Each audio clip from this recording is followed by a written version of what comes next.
She's dancing and she's teasing me, and I was like, you know, I'm gonna definitely make it rain on her. She kicks up on the pole, and then boom, before I know it, a heel comes flying at my face. And then I kicked my leg up and went around, just like that. Had he not been in the restricted area, he wouldn't have got hit in the eye. You are asking this court to award you $294,000. This is a pretty devastating injury. It's hard to even get oriented in terms of where we are in the eye. If the shoe fits, you'd get an acquit. Judge Gino Brogdon spent 10 years on the bench ruling on cases worth billions of dollars. Now he presides over some of the largest claims in TV history. This is Personal Injury Court.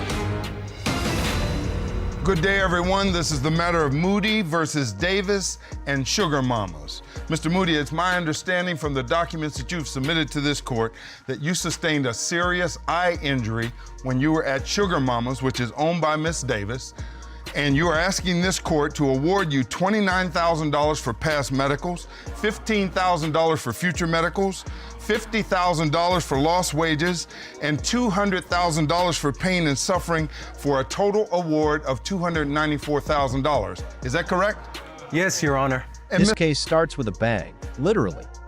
Mr. Moody thought he was headed for a night of celebration at Sugar Mama's after landing a promotion, but instead he walked out with a serious eye injury. A flying high heel during a pole dance turned his night upside down. But before we dig deeper, who's really at fault here? A dancer doing her job, or a patron stepping out of line? And Miss Davis, you own Sugar Mamas, and you say he wasn't where he was supposed to be. He's responsible for his own injuries. Is that true? Yes, Your Honor. All right, let's get into the legal sauce. Mr. Moody, what brought you to the club this night? Well, Your Honor, I've been working at a construction company for over 10 years. And I worked hard to elevate, and they finally acknowledged me to give me a promotion as project manager. Congratulations. Now, thank you, sir, thank you. Now, I was ecstatic because I worked so hard for this position that I had to call up my boys. And I was like, yo, I got the promotion, so what's good with the move for the night? They were telling us, go to the strip club, let's celebrate. What, 2, 3, 5, 6 guys? It was 4. It was 4 of you Your Honor. guys? Yes. Okay, everybody's going there to have a good time. You've been to strip clubs before? Yes, I have. So you knew what was happening, you knew what to do. I mean, you make it rain, right? I was there to make it rain, of course. Drizzle. Okay, how long have you been operating this club? Tell me about it. Sugar Mama's Gentleman Club is a club that I started all by myself. When I first started, I had a table, 2 chairs, a boom box, and an iPod. Yes, ma'am. And with all of my hard work, dedication, and all the hard work of my beautiful young ladies that you see here, we have made Sugar Mama's expand and grow. I've been open over 10 years, Your Honor. Congratulations. Now, how many exotic dancers do you have? Well, we have different shifts. So on any average shift, we have about 10 to 15 ladies. Miss Davis, the club owner, paints a picture of hard-earned success. From a table and boombox to a full-blown strip club empire, her pride in Sugar Mamas is crystal clear. But with that pride comes responsibility. She says Mr. Moody knows the rules. He's a regular. But here's the twist. How much responsibility does a club owe when an accident like this happens on their turf? Now, Miss Candy was the dancer, Miss Candy Parker. Yes, that's correct, Your Miss Honor. Parker, you remember this night? I remember this night perfectly, Your Honor. How long have you been an exotic dancer? For almost over 7 years now. Now, I don't plan to dance, but tell me what's it involve? It's just, you know, a little grinding, just a little tease, if you will. So you're trying to get the customer to spend some money, right? Exactly, more and more and more money. That's what it's about. But I founded my club on the basis of burlesque dancing. There's an art form to what my beautiful ladies do. You can see her. Is this burlesque dancing on the plasma here? Oh yes, definitely, Your Honor. But the ending is the same, right? The ladies are naked by the end, right? Well, sometimes it's not about how you get, you know, the end result, but more so about how you get to the end result. I understand. Mr. Moody, tell me what happened. I came into the club. Everyone knows me there. I'm a regular. Now, since I was there, you know, we usually go to VIP. And hold on, is he a regular at your club? Oh, he's a regular so much, Judge, he probably could walk around my club blindfolded and not bump into the furniture. But you want that, right? You want the folks coming back. Well, yes, this is true, but that just speaks more volume as to why he should have known the rules. Correct. All right, well, Mr. Moody, you're a regular there. You come into the club, your buddies are there, you're all getting ready to celebrate. Then what happens? Now, I made eye contact with Miss Candy. Things heat up as Mr. Moody describes the moment that changed everything. A teasing dance, a celebration vibe, and then bam, a heel flies into his eye. Blood. Panic. An expensive shirt ruined. Dramatic, yes, but also heartbreaking. Should a night of fun come at the cost of someone's vision? What would you do if you were in his shoes? You know, Miss Candy made her way over. She was dancing, and at first, she was teasing me. Then after that, I'm like, yo, I'm gonna make it rain on her. Next thing I know, she does this exotic move on the pole, and I was trying to follow her. And next thing you know, she kicks up on the pole, and then boom, before I know it, a heel comes flying at my face. Her shoe came off. Her heel. Now, at this point, I'm like, I didn't even know how to react. Did you know you'd been hit? At this point, it happened so fast, before I could know it, like, blood is gushing everywhere.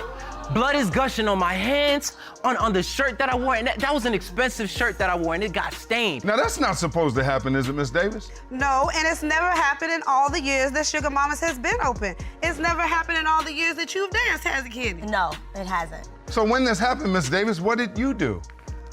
We had to stop and clean up the mess. It was a nasty scene in Oh, once the lights came up, it looked like a horror movie up in there. And then, let's talk about all the money that I lost. As a matter of fact, Mr. Moody, you probably should be glad that I'm not suing you. What?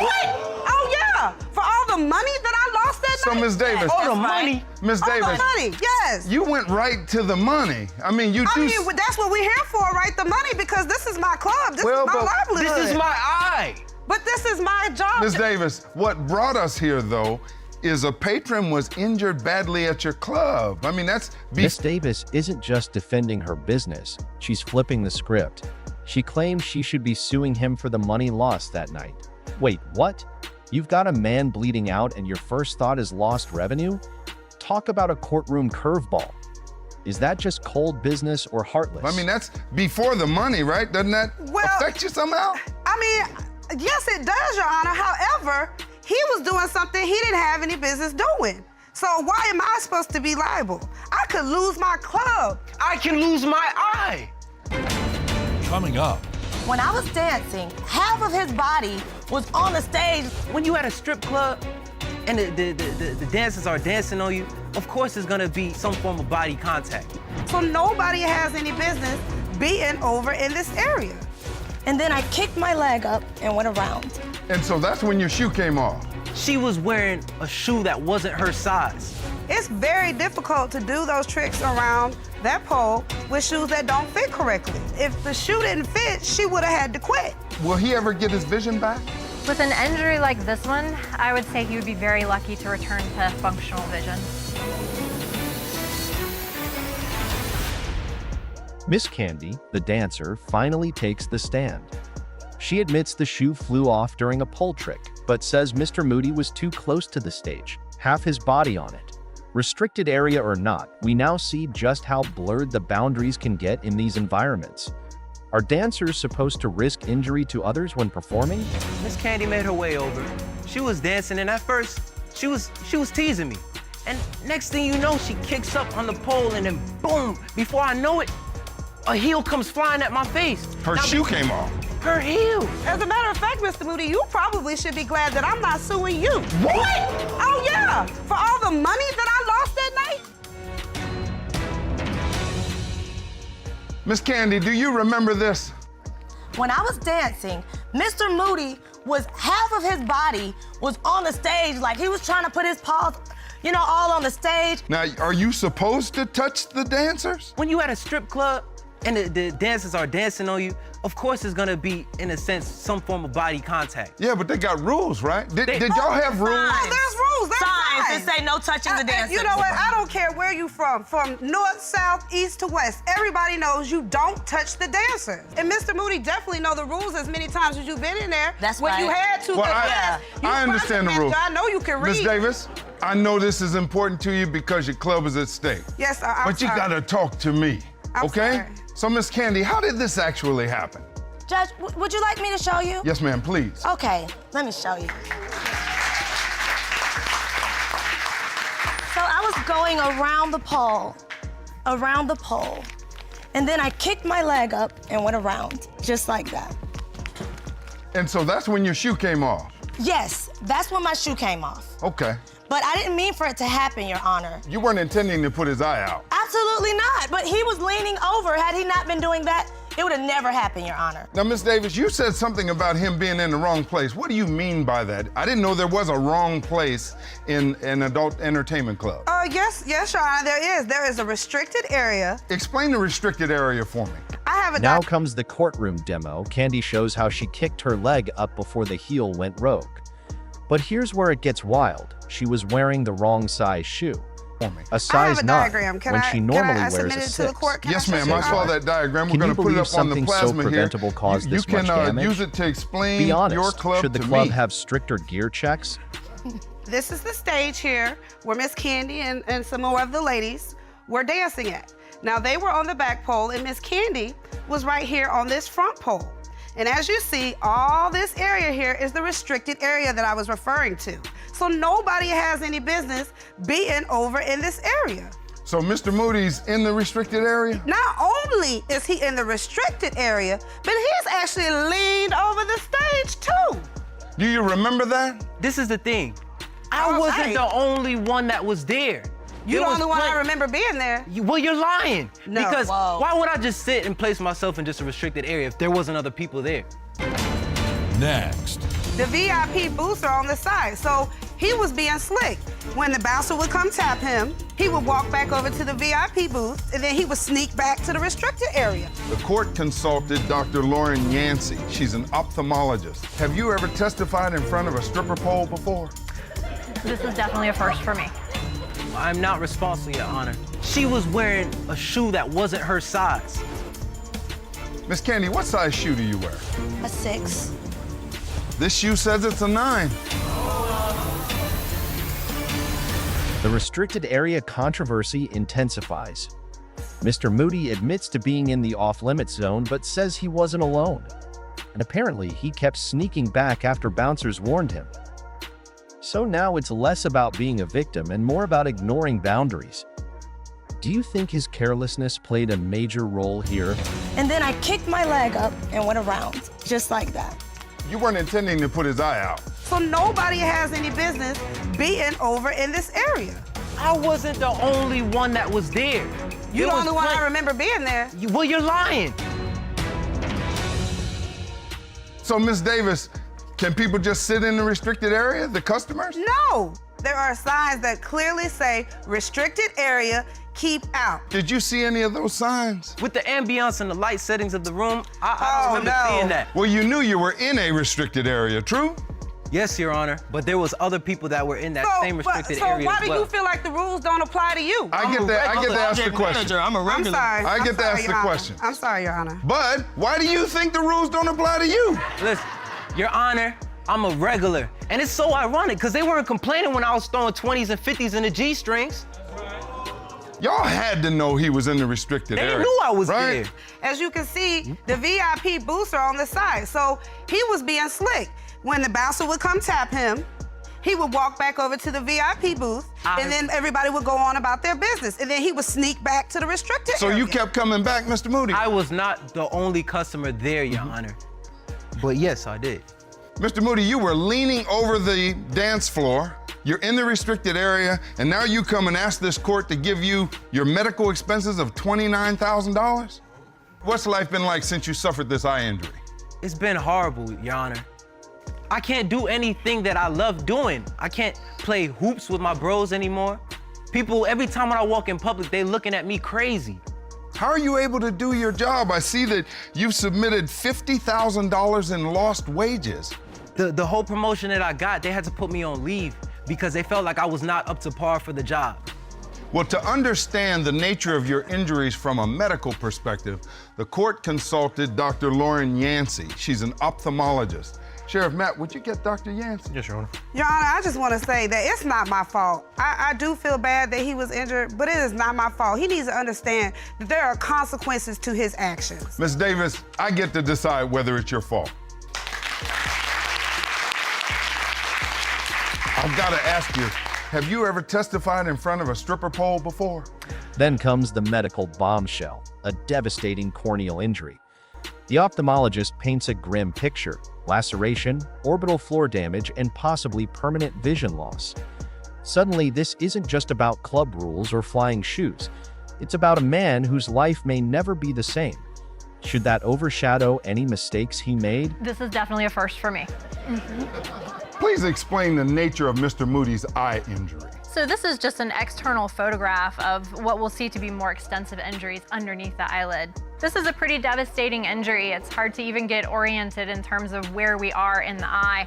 But this is the patient's cornea right here, and we can see there's a marked laceration across the top that really is threatening vision emergently. So the first priority is to close this laceration that the patient has. And once we're able to restore that cornea back to its original location, then we're going to need to address the floor of the orbit, which is that bony structure. Will he ever get his vision back? With an injury like this one, I would say he would be very lucky to return to functional vision. Thank you, doctor. We appreciate you. You're released. Mr. Moody, I can't imagine what's going through your mind right now. Who would have thought that going to the booty club I'd come out like this? The more I look at this, it seems to me you've got to take some responsibility for this. Do you take some responsibility for this? No, I'm not responsible, Your Honor. Wow. Because at the end of the day, she was wearing a shoe that wasn't her size. Well, how do you know that? I know because I brought the shoe here today. Well, let me see it. Sheriff Matt, will you get the shoe? And I know it's not your size, Sheriff. No, it's a little small for me.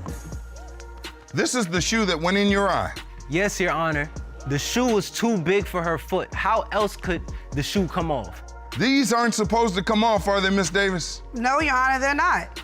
It's very difficult to do those tricks around that pole with shoes that don't fit correctly. So if the shoe didn't fit, she would have had to quit. I certainly understand that, but what we do know is the shoe did come off and it changed somebody's life. Miss Candy, were you wearing this shoe on that night? I was, Your Honor. We share shoes all the time. We borrow each other's stuff. That's just common. That's just what we do. Well, what we gotta decide is if the shoe fits, you'd get an acquit. Sheriff Matt, could you walk this over? Miss Candy, I want you to try that shoe on. I can. I have to take both my shoes off.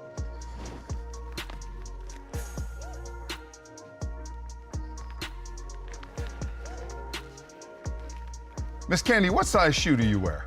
A 6. May I see that shoe again, Sheriff?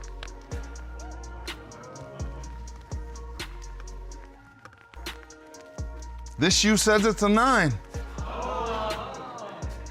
Even if the shoe was big, if he hadn't have been in an area where he wasn't supposed to be, he wouldn't have got hit in the eye. Folks, I think I've heard enough. I'm ready to render my decision. And then another twist. Mr. Moody brought the actual shoe to court.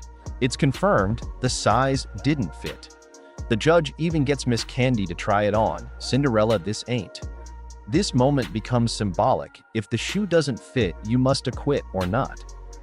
Do you think the oversized shoe is enough to prove negligence? The verdict is in. You put up evidence that although you were close to the stage, you had no idea that your life was gonna change. You were gonna leave there with your buddies, everybody having had a really good time. Instead, we're here. In this case, the devil is in the details. You told him, you put up signs, you put the restricted area there so he could see where he's not supposed to go.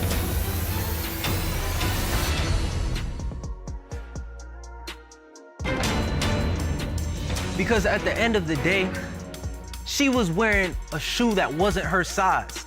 This is the shoe that went in your eye. Yes, Your Honor. So if the shoe didn't fit, she would have had to quit.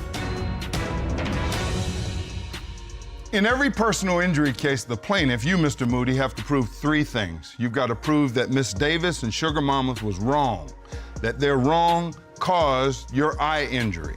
Here you put up evidence that Miss Candy had a shoe on that came off and hit you in the eye. That's not supposed to happen. You put up evidence that although you were close to the stage, you had no idea that your life was gonna change. You were gonna leave there with your buddies, everybody having had a really good time. Instead, we're here, and you're asking this court for a lot of money for your injuries and lost wages. Miss Davis, Miss Candy, you all have been running a respectable establishment, a safe establishment, for a long time that you built from the ground up. But there are rules, and you enforce those rules. You put up signs, you put the restricted area there so he could see where he's not supposed to go. Here, though, there was evidence that you left him there for a while, which makes people comfortable to be there. In this case, the devil is in the details. The reality is that the shoe was too big, and that's what caused the shoe to come off.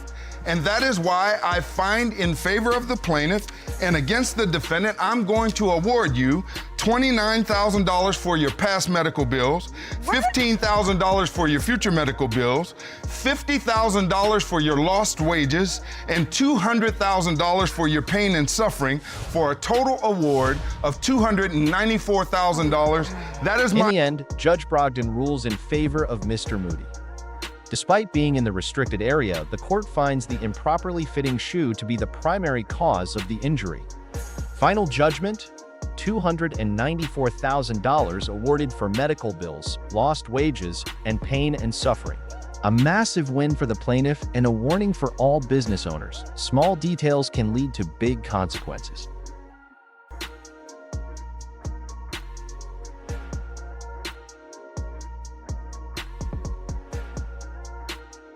That is my final verdict, and this matter is adjourned.